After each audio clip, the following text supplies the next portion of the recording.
My name is Nelson Ladd, and I'm named after a cousin.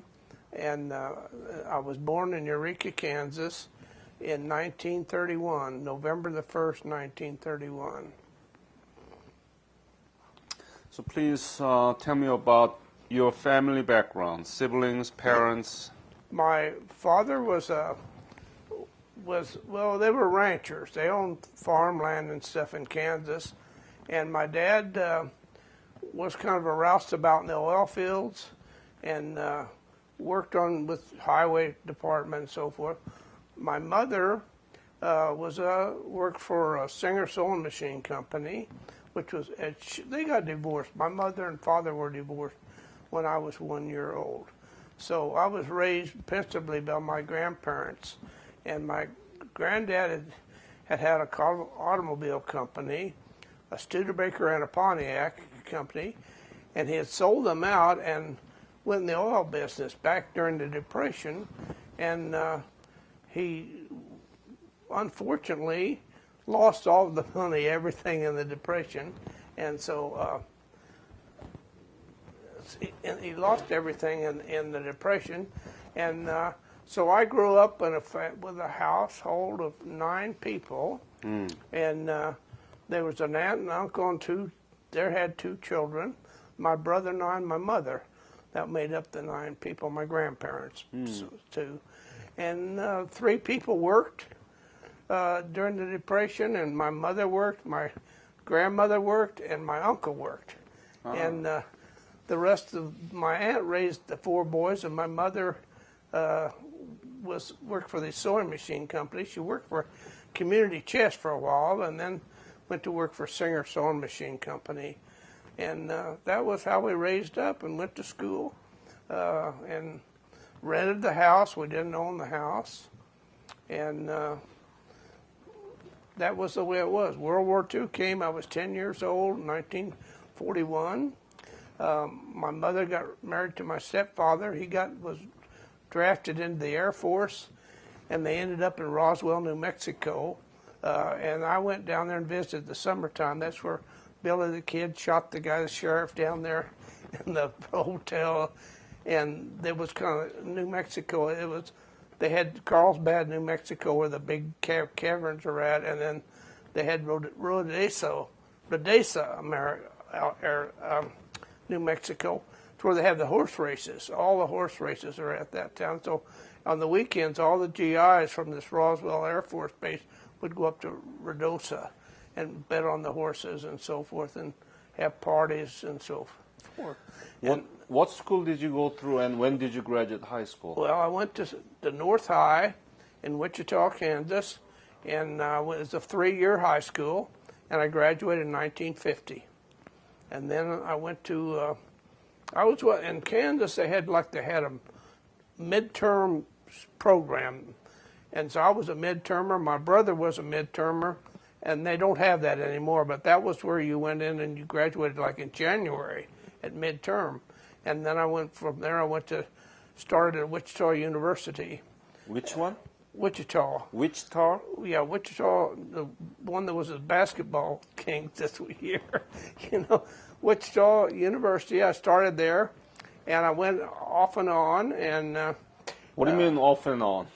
Well, I went there one semester, and then I'd drop out a semester and work, and then I'd go back and go to school. And then eventually I played around too much, and my grades got so good, and so they academically asked me to go, and I was in ROTC, and so I had a 1D deferment, and it changed instantly to a 1A deferment, and 1 month later I was in Kansas City inducted into the Army. Uh-huh. And that's how I got. So you played too much around. Yeah, everybody does, I guess. What was your major at the time? Well, at the time I was a mechanical engineer. I was taking mechanical engineering, and I was very good at drawing. And they required engineering courses in those days required 20 hours of drawing. You had to take design and draw stuff. Did you know anything about Korea while you were in college? No, I knew nothing about Korea. I didn't even. All I knew is when the war started, in 1950, my friends, a lot of them ran down and joined the Marine Corps and the Marine Reserve, and a lot of them went and joined the Air Force because they didn't want to go in the Army. They wanted to be a ground pounder, be out fighting the front line. So they joined the Air Force, and they ended up at Lackland down in Texas, and then Hawaii, all different places. And of course, they had to turn. When you had to join, the Marines was 3 years, Marines and Navy. The Air Force was 4 years. The Army, I decided I'd gamble whether I got drafted to the Army or not. And at the time, about 50% of the draftees were going to Germany, and the other 50% were going to Korea. Well, when I got through basic training, they called me and they wanted to send me to OCS. And I said no. I was in love with a girl, and I didn't like the Army. I didn't like the regimentation of the Army or so forth. And so I said no, but they sent me to Fort Belvoir, Virginia, to camouflage school. I became a camouflage specialist. That was my MOS. And when that was over, I went up there. We would camouflage a tractor, like a big Caterpillar, yellow Caterpillar tractor, and you couldn't even see it. You'd be flying these L-19s. We'd fly over and look down 500 feet, and you couldn't even see the tractor. So that was what we got trained for. And that was about 2 months training. And then I got shipped. My orders came down. I got a 10-day leave. I went to Wichita, Kansas, and got engaged to a girl, my fiance. And then I went to Fort Lewis, Washington, and embargoed shipped there from there to Korea. And that was about a 9 or 11-day trip on the boat. When did you know that you were headed to Korea? Oh, I knew from the orders when I went to Fort Lewis. Yeah. That was all cut and dry. So you were gambling about this 50-50 that you want to be in well, Germany. Well, that was back before I even went in the Army. Yeah. Because I just figured there's a 50-50 chance you're not going to get combat, and there's another chance you are. In Germany, everybody wanted to go to Germany. Drink the beer and eat food over there. So you lost in the gamble. Huh? You lost in the gamble. Yeah. Well, it just happened there. It just you win a few, you lose a few. It didn't really make any difference because I'd never seen the ocean. I didn't have any idea what I'd been trained to kill people in basic training. But that was just, they get you so pumped up with propaganda that when you come out of basic, you're ready to go. Give me a rifle and a grenade and a bayonet and away I go. Well, it's not really like that. When you get overseas, it's not that way at all. So you were engaged at the time, and you were about to leave for Korea. Yeah. How was it, the relationship between your fiancé and you? Well, it was good for 1 or 2 days.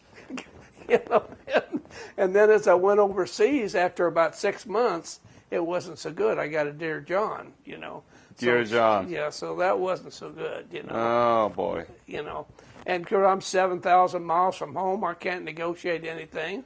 And I'm over there for 13 months. So I didn't, when she got home, she was remarried to somebody else, So that's the way life is, Engagement broken. Yeah.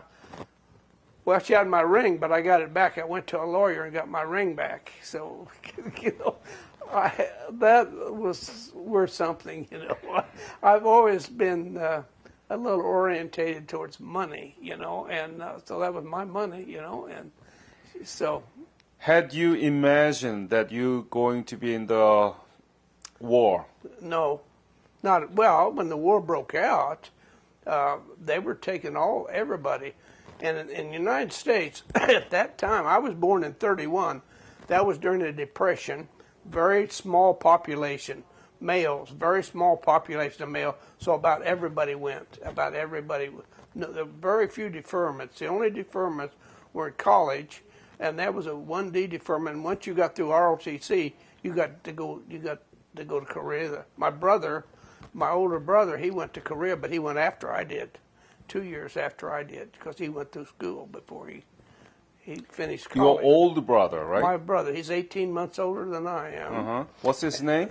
Charles Ladd, Charles C. Ladd, Charles Christian Ladd, the second. He's named after my grandfather. He's the second. Norwegians do that. He's named after that. In fact, is my cousin, third cousin, is named Charles Christian Ladd Wheeler, and he was the commander of the Theodore Roosevelt aircraft carrier. He just lost his command. Well, just got out of the Navy about 6 months ago or a year ago or so. But that name is kind of a Norwegians, the way they pass the names around, you know.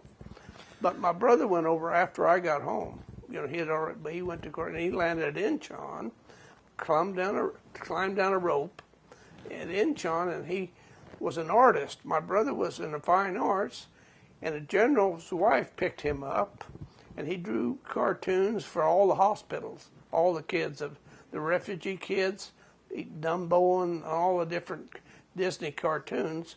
My brother had it made, and they would come to pick him up in a general's car. Do you keep his cartoon he draw? I've got some pictures of him somewhere. Yeah. Oh, yeah. Yeah. But my brother was an artist. I got pictures around here he drew, but I can remember by those barracks, those Quonset huts, and they had these big pictures, and those were going to the hospitals. You know, that's what he drew up, like Dumbo, the elephant, and the different. So what did you say to your old brother when he was about to leave and you were returning from Korea? What did you say to him? Well, nothing. I just came home. He had got married, and I just came home and wanted to find out. I went to join the VFW and drank a lot of booze, you know, and played, you know, got going. Instead, they didn't have this after combat fatigue, you know. That wasn't very active at that time. It wasn't active at all. And so we just came home, went back to work. I came home on a Wednesday or Thursday and went to work Monday. On the next Monday. That was a mistake. I made a mistake because I got there and I couldn't get along with anybody. Yeah. I had a real... Tell me about that later. But when did you leave for Korea? When? When it was in April or February, or March, April, somewhere. It was in the spring. It was cold. 19? What? No, it was in 53. I went in the Army in October of 52. And so by the time I got through all the training and everything, it was in the spring. It was like March or April of 53 is when I went to Korea. How did you go to Korea? The ship or the ship, yeah. Tell me about those. Well, on the ship, everybody was sick but me. There was about five or 10 people that didn't get sick.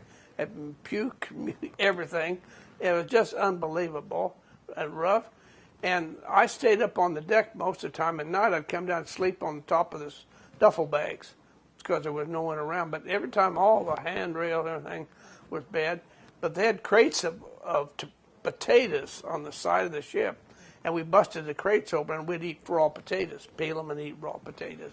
And then I never had seen the ocean, and they had these flying fish. You know, would fly between one wave and another one.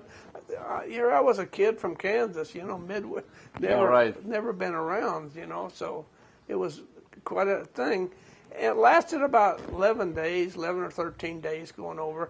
We landed in Sasebo, Japan, and we left. It came in the afternoon in Sasebo, and went in. We took all of our clothes off. We kept our shorts.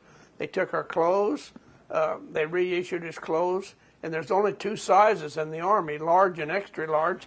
And I was, and I would go on with clothes I had tailored to fit. They took them away and they gave me clothes that didn't fit, you know. So, but then we got our M1 rifles, our helmets, and then the rifles had cosmoline on them. We had to take them down to clean them off, and then we went down to a 400-inch range and zeroed the weapons in. Then they gave us about 5 or 6 rounds of ammunition, you know, with whatever those belts that had around would have it. And then the next morning, well, that was at night. We got there in the afternoon. by 11 or 12 o'clock at night, they put us back on the boat. And we went to Korea. We landed in Busan. And there we got on trains, troop trains, that went north up through Daegu and ended up in Yeongdeungpo, which was a suburb of Seoul at that time.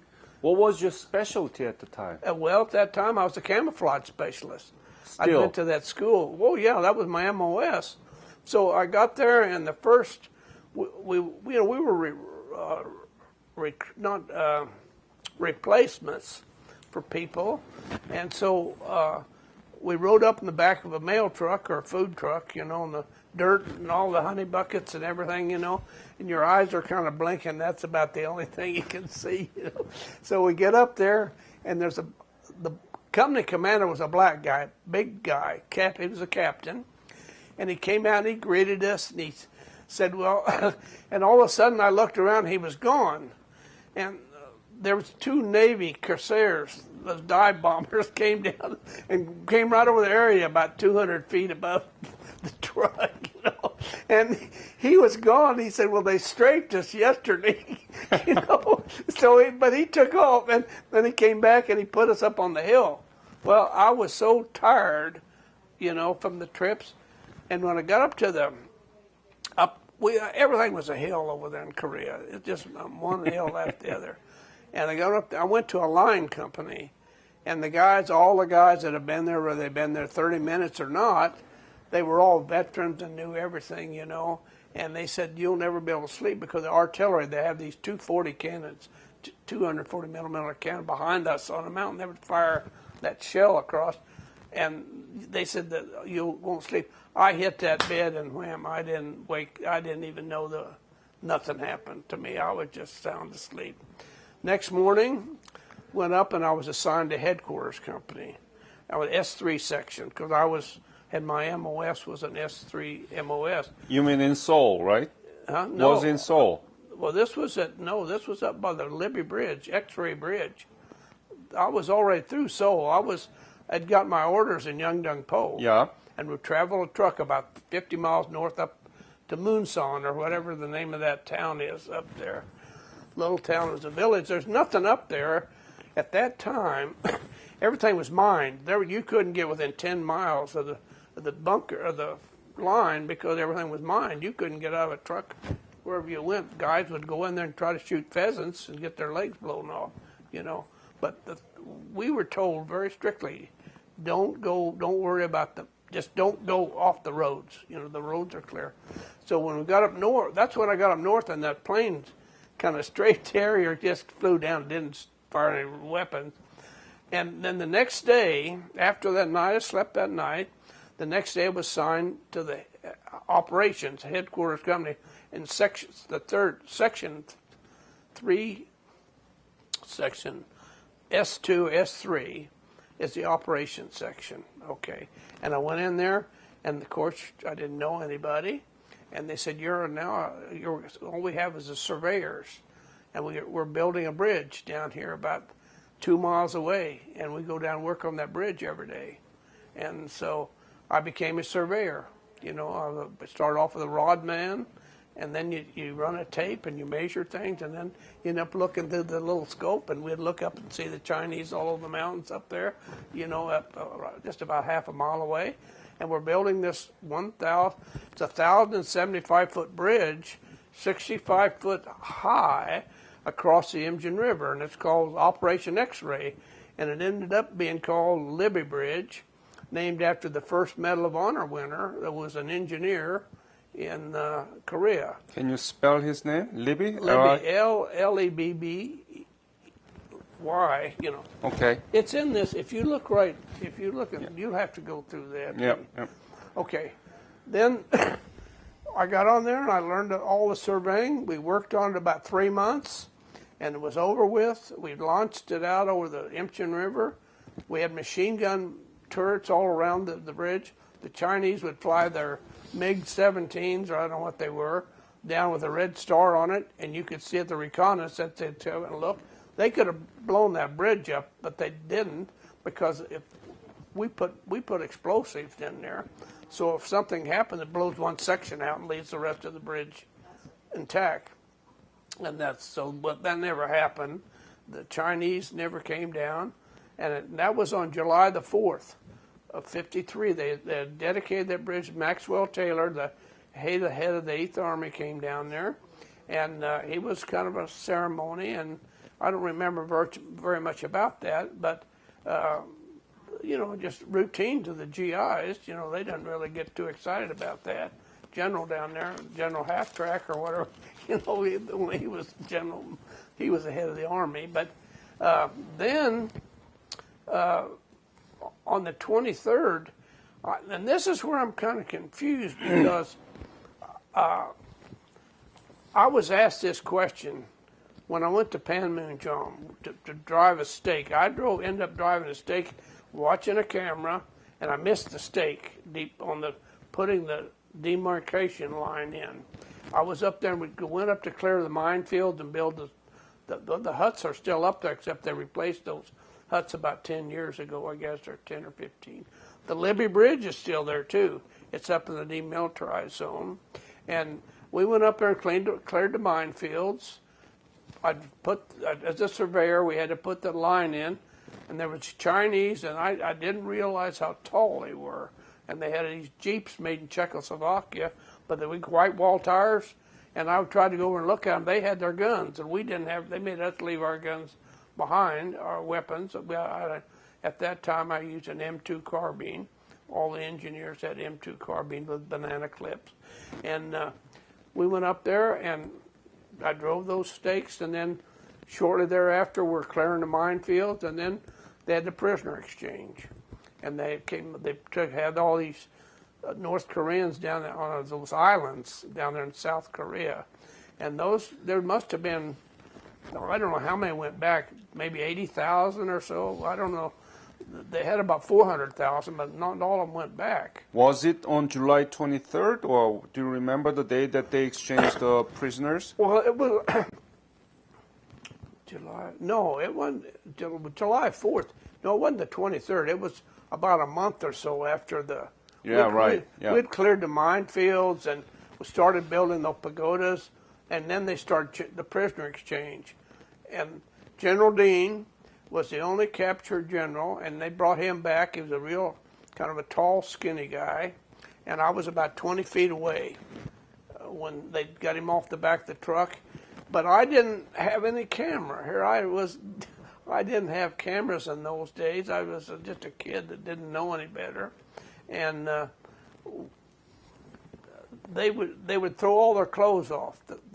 The ones going back would take all their clothes off except their shorts and boots. They kept their shorts and boots, and so at every night there was some outfit, not ours, but some would go by and clean all the highways up, or the roads. They weren't highways, and clean up the clothes. And then after that, we got all the minefields cleared, and they started building the peace corps. Then we were signed to a place called Wejeonbu. That's a little town, and that's where I moved our battalion down there. And we built Quonset huts for the headquarters, and then we had a mess halls. Before we all lived in tents and had no toilets or no showers or anything. That was just was kind of primitive, But then we went down there, and then we were building helicopter pads. We'd go out, the surveyors, that would be our job. We'd drive out and mark off a place, and the guys would come in. The line companies would come in, pour cement for a thing. And then we had a bunch of Turks from the Turkish army, and they were training. They'd go up the hills every morning. We were just getting up, and they were just coming down. So they'd up and training, And so then, after that, Busan got on fire. And they called our whole battalion and sent us to Busan on trains. We took all of our equipment and went to Busan. And it burned up about a third of the city down there, just burned out. And I had nothing but refugees. The people had no place to live. And we bulldozed those mountains all off. It rained every day, and there was trucks and everything were sliding down the mountain. But we bulldozed off the loads and then put up tents for the refugees. There were thousands of them down there. And we stayed in an old hospital that was condemned. When we went there, there's these signs on there. This hospital has been condemned, not for anybody's use. They put the army in here. We went in that old hospital up on the hill someplace. Could you tell me the name of your battalion? What is it? The 84th Engineers. 84th. Yeah, construction engineers. What division?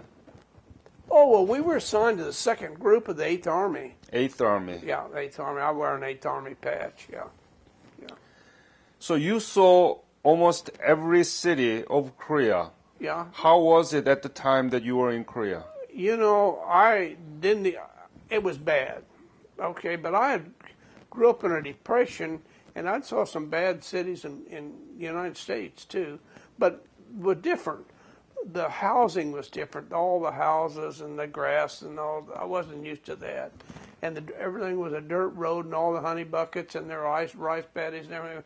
Completely different environment. And so I just assumed that's part of life. I didn't really get too excited about it. Seoul was just a bombed out city. There was nothing in Seoul. I'd go down there every day. I went to Seoul. And that's what I ended up. When the mail truck driver rotated home, I went down to Colonel Akins, who was our battalion commander at that time, and I asked him I wanted the job, and he gave me the job. What job? Drive the mail truck. I didn't have to do any dismounted drill. I got to eat early, and I had my own vehicle, 3/4 weapon ton, and I go two days a week to Yeongdeung-po, from Wejeonbu to Yeongdeung-po, and I go through Seoul and stop at the PX and everything. So it was the best job on the battalion, see. Smart man, huh? Smart man. Well, you know, I understand. It's better than looking through a transit, you know, and you have fun. You get to see people, things, you know, all the circles you go around, and the American Embassy, everything down there, you can drive around, look, when you got your own vehicle, and I could get my own trip tickets. I could go wherever I wanted to go. Tell me about what you saw in your truck. You know, the embassy, how was it, and the Korean people, where did you go? Well, there's a lot of bicycles over there, and a lot of military vehicles. When you went down to Seoul, there was a lot of military vehicles driving around, deuce-and-a-half trucks, jeeps, and everybody. The Koreans didn't have hardly any cars in those days, no cars. And they had little old pickups that like 3-wheel pickups, front wheel and 2 side wheel. And we didn't have anything like that in the United States. I just never seen that before, and only in Asia. But, you know, beyond that, I don't remember a lot about it. I remember before the war was over, we were down and everybody go to the PX and pick them up at the PX. And I remember Sigmund Rhee was the president, I think, of Korea at that time. And he didn't want to end the war. And the people tried to get in our truck. They came in, shook the truck. I took a carbine, just fired it in the air, 30 rounds in the air, and they scattered. They just left, you know. But they were anti-American to some extent. You know, the GIs, they didn't want the war to end at that time. That was before the truce. Why? Because Syngman Rhee wanted to unify the country. Exactly. Yeah, I know the history of why. But, you know, after a while, I've read a lot about Korea since I was over there. I didn't know anything then, but now I know quite a bit about it. So what do you know the difference between what you knew at the time and now? Oh, it's just, you know, first of all, I can tell you a lot about Korea. In 1954, Korea was the second poorest nation in the world. India was the first, number 1. Korea was number 2. That's the poorest nation. Today, Korea's up about 7th or 8th in the world in prosperity. They're the number 1 shipbuilder. They're the number 4 electronics builder. They're the number 4 car builder. I came home and bought a brand new Genesis. I know, I got a new Genesis out here in the garage. That's a good car. It is a beautiful car. I had a Mercedes. I gave it to my grandson. I like the Genesis better than my Mercedes. You know, it's 200 pounds heavier. I have to hire you for Hyundai. But anyway, there's a new one, that Kia K 900 or whatever. Yeah, yeah. That's going to be a beautiful car too. Yeah. That's another one. But I'm just saying that mine's got a 10-year warranty. Now, I bought an extra warranty that takes care of everything. I'm never going to work on it. I'm 83 years old, going on 83. I'm not going to fiddle around. I've had 50 cars in my life and been a mechanic and everything and fixed them. I don't know how to do that anymore. You know, But anyhow, about Korea, I was so impressed. I went over there in September, went to military academy and all the things. I was so lucky that there were 6 of us got picked out to go to the military academy, and we got to review 1,200 troops. Can you imagine how I felt about that? And here I was, a corporal, and that's like Patton. You know, I thought I was like Patton reviewing the troops. I just was so amazed, and the flowers and the bouquets and the way they treated my wife, and it's unbelievable, and so appreciative of the Americans of what they've done. And they took 9% of Korea and they turned that into high rises and highways. Now that's a pretty fantastic amount. And you don't see the rice paddies and stuff. When we were over there, everything was a rice paddy. You don't really see that as much as anymore. It's still there, but it's camouflage, the way they use the highways and the high rises and so forth, so you don't actually see how the rice paddies are. Well, you go out in the rural area, you can see where they're planting and so forth, but it's not like it was. We had all oxen. All I had was oxen and walking around knee-deep water, hand planting rice. That's gone. Now it's all done, it's kind of mechanized, just like we do different things, you know. When did you leave Korea? Was probably the 1st of August in 1954. So you have a clear picture of Korea in 1954, and you went back to Korea last year. And you can't believe it. Unbelievable. The only thing I cheated, I looked on the computer and I got some pictures of Seoul. You know, how they come up on the picture. So I knew there was a lot of modern buildings there and a lot of lights. But I couldn't imagine what it really was like. Have you ever thought that Korea would be like that in 60 years? No, absolutely not. I would have thought it would just be a typical Asian country, you know, poor Asian country.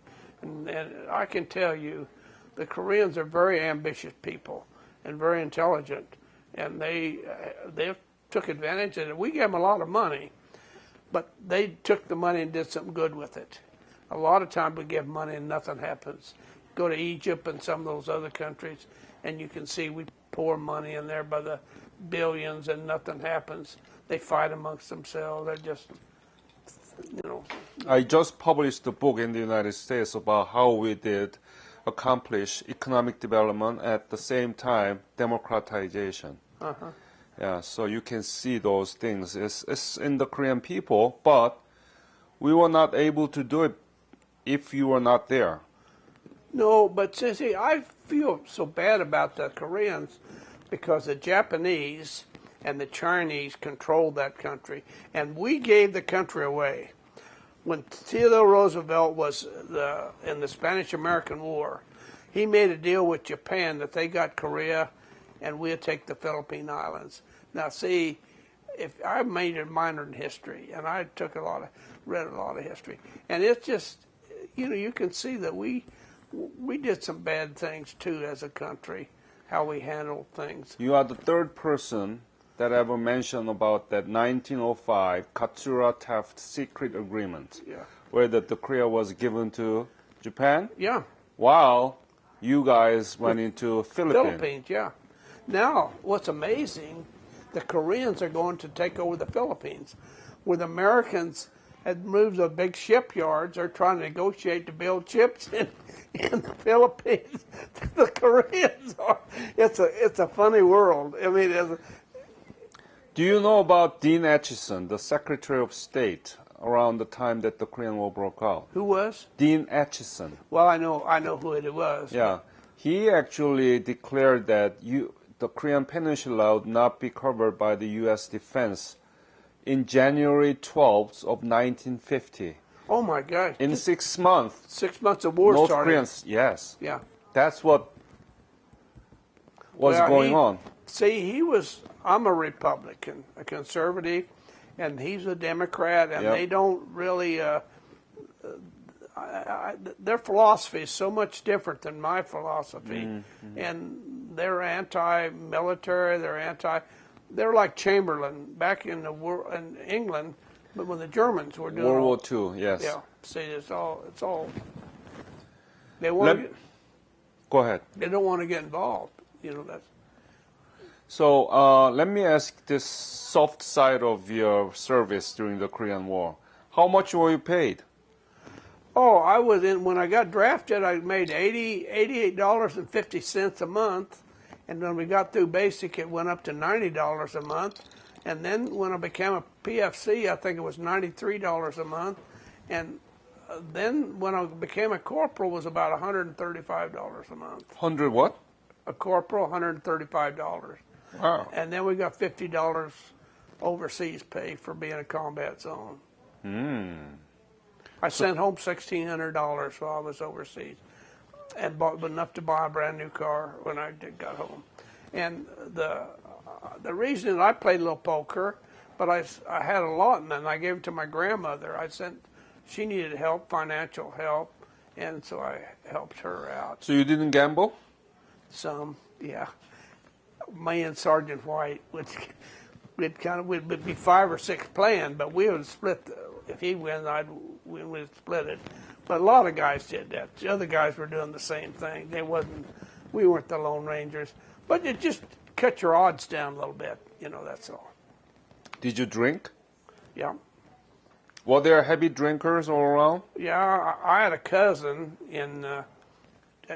up there at that Air Force base in Seoul, K6 or whatever, what they call it, K6 or K9, and he was the bartender, and I could buy liquor. As enlisted men, we couldn't get liquor, but I'd get liquor to I.W. Harper, 100 proof, up there for $1.35 a quart. See, and I'd go up there in my truck with my trip to go up there, dance with the girls. The Air Force didn't like us in there dancing with the girls. But, they didn't like the GIs dancing with the girl. But he would get me liquor, and then I'd go back and then I'd share it with my friends, My buddy in our tent, we'd all have liquor, Plus we'd have all the beer you wanted, and all this cigarettes, a carton a week, cigarette. A lot of guys, none of the guys, most of them didn't smoke. And so I'd take their cigarettes and barter with them, It'd go anything with cigarettes. Everybody wanted cigarettes, So a lot of DWI fines if you did the same thing here now, right? Oh, yeah, I suppose. Well, it's a different thing. We all had guns, loaded guns, and no one really messed with anybody else, Did you write back to your family? What? Did you write back to your family? Write letter? Some, yeah. I would write my grandmother maybe every 2 weeks or something like that. Pretty long letter, What did you write?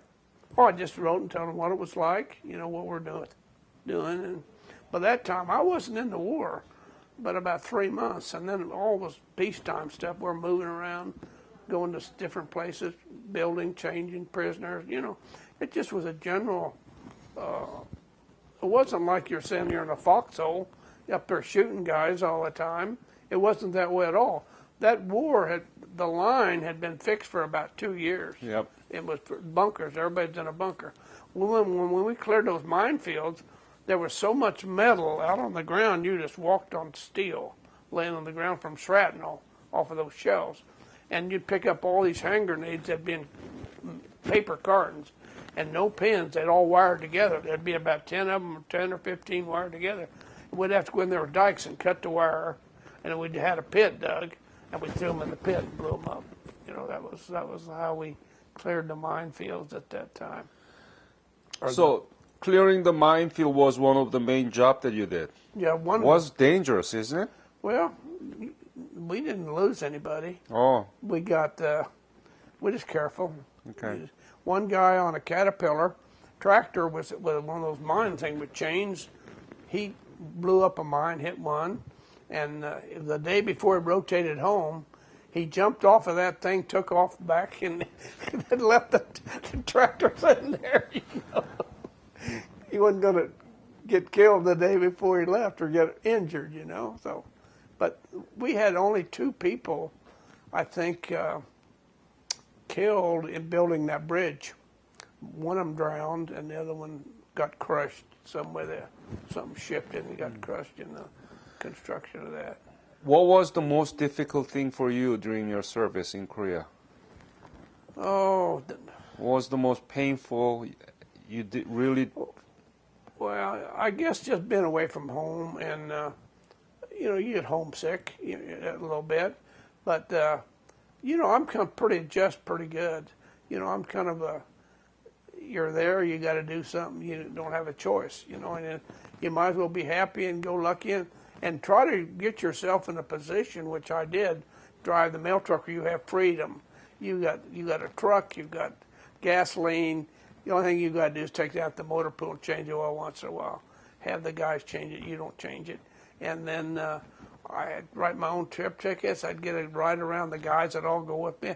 I had them put a back in it so we could put sit in there and put 5 or 6 of us in there. The only thing I worried about is going through the Turkish MPs thing. Those damn Turks with their mustache and swords scare the hell out of you. You know, you go in there at 9 o'clock at night going back to your base. You don't know what that crazy guy's going to do. And they finally say, okay, you know, you go through their checkpoints, you know. And but Bed Check Charlie, that every night would fly over about 9 o'clock or 9:30, those small planes like a Piper Cub or something, and go to Seoul and drop a bomb out, throw a bomb out the window. Maybe it's a hand grenade, I don't know. But we had movies, old Western movies and stuff. They'd show up there, and he always came when the movies were on, and all the lights would go out, you know, and then have the siren. Yeah, I know about that. I heard enough of it. So, you never knew about Korea. You never imagined that you would be in Korea. No. You were there, and now you saw the fabulous achievement of economic development and democratization. What is Korea to you now? What is Korea to you now? You know, Korea's like America. You know, I think of Korea as having copied what America's like, and then there's no bigger honor, there's no bigger thing that people will say about you than to copy what you are. And they do so much that are just like Americans. They dress like them, they act like them, they eat like them. Their hotels, or I was amazed. The only thing that really amazed me is they had heated toilet seats. That was something I never had that before.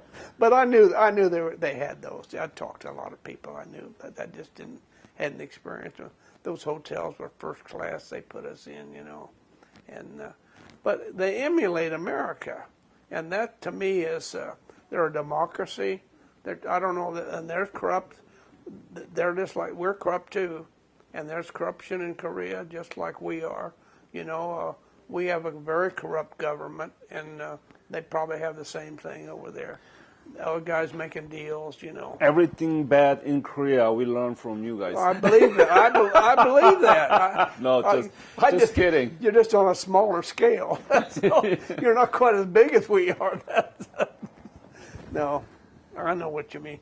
But another thing, when I was over there in September, you know, the Han River had just one bridge across it when I'd go to Yeongdeung-po.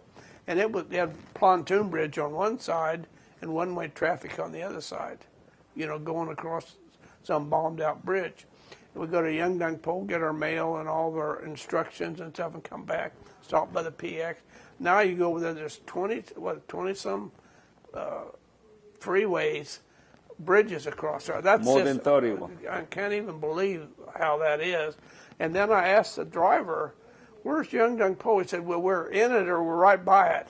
And you don't. It's like you're in Mesa or Phoenix or Glendale. You don't even know where you're at anymore. Yeah, I go often back to Korea, and every time I go, I see the changes. Even so, it's unbelievable Well, speed. see, we used to come across that Han River Bridge, and right when I don't know which direction I was going, you'd look down, and there's where all the on Sunday they'd have their boats down this big like a beach on the Han River. Yeah. And that's all gone. There's so many parks and stuff down there now. You don't know which one it was that we went and looked at. But So, do you regret that you were in Korea? no, in fact, just the opposite. One of the guys in my tent had a degree in mathematics, and he encouraged me to take USAFI courses. That's how I got out early. I applied to come back to college, and so the GI Bill, I was able to get a master's degree. I had a good job for 25 years. I quit that and made more money than I could spend and invested in real estate in Arizona. I built 50 apartments in Arizona. I still own 4 or 5 houses. I sold the apartments in 2006 at the top of the market. And my life has been very good. And I've been many, many awards from different things. And every place you go, I've had awards given to me from the governor and all different things. What school did you go for master's degree? Well, I got it at Wichita State, which was a municipal. Then at that time, tuition, we paid about $400 a semester, and the state schools were about $60. So that became a state school under KU at Lawrence. As you have grandchildren in the age of high school and college? No, well, my grandson, the only one I have, one grandson, he's a second lieutenant in the Army, and he's at Fort Bliss right now, and he got his master's degree in Japan at Sophia University in Tokyo, and he married a Japanese girl. How about your great-grandchildren? I don't have any. You don't have any? No. All right. So, did you talk about your service to your grandson? Oh, he knows all about it. I've talked to him. And I went out and gave lectures. When I was a commander of the West Valley chapter of the Korean War veterans, we would go out to schools, these high schools, and give a little, there'd be 4 or 5 of us, and we'd give a little pitch on the Korean War, tell what we did before we went in the Army, during the Army, and then after we got home. So you're talking about Tell America program? Yeah. Are you belong to KWVA? No, not Tell America. That's another thing. That's Hatch, Judy Hatch's program. Do you belong to KWVA, Korean War Veterans Association? Yeah. Oh. The national, yeah. Yeah. I'm a lifetime member and all. BFW, American Legion. Yeah, KWVA support this program. Oh, okay. And Larry Kynard, he's the president now from Texas. I just attended the board meeting there in March. Any other message that you want to leave to this interview? Well, I just wanted, if I had something that I could tell the Korean kids in Korea, is don't get involved with all this modern electronic stuff. Learn the basics of physics, and keep developing your country into a gigantic country like it is now, very industrialized country, and it's such an honor to see those people, how they came from. If people can't believe how poor they were and where they're at today, it's just like a quantum step, and you just can't believe that. This country, everybody's got lazy. All the middle class kids have got lazy, and they don't want to take physics courses. I started a physics scholarship at Wichita State. I give them $15,000 a year on this scholarship. I've now got it up to there. You can see up on that plaque the number of years I've been contributing. and I've got it set in my trust to give them up to $150,000. Now that will set up 3 undergraduate scholarships, 2 or 3, depending on how they do it, and that's my contribution. Now, one thing I put in there is I didn't want any foreign students. I want American students. Now, I can't do that because it's not politically correct, but it's written in the scholarship that way. Okay. And because it seems like all the Japanese, the Koreans, and everybody come over and get the scholarships, and the Americans never. Well, not because that. The Americans are too lazy.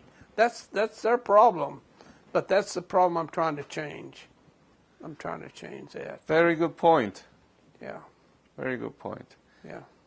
Thank you very much again for your service, and I think Korea is now the closest trading partner, closest and strongest ally to the United States, and there are much things that we can do together. And the Korean War has not finished yet, so.